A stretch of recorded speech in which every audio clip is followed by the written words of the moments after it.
मी अरुण घोडके. शिवचिंतन. विजापूर दरबारामध्ये पठाणांचे प्राबल्य वाढले होते.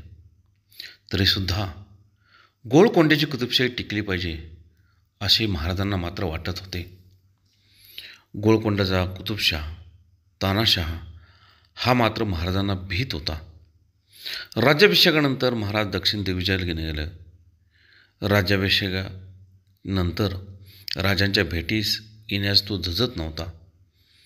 शिवाजी महाराजांनी भागानगरीतील कोणासही त्रास दिला नाही. ही बातमी ऐकून मात्र तानाशाह संतुष्ट झाला आणि बकरकार पुढे लिहितो की पातशाह पुढे 2-4 गावे सामोरे यावे असे केले.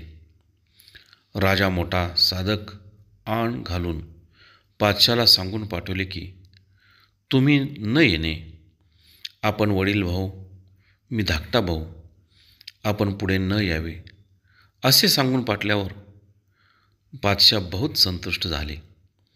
मुसलमान राजाला आपला वडील भाऊ मानून त्याला सन्मानानं वागवणारे शिवाजीराजांचे धोरण किती मोठे होते यावरून दिसून येते. भागानगरीत असताना शिवरायांनी इसवी सन 1677 साली मुधोळच्या मालोजी घोरपड्यांना पत्र लिहिले.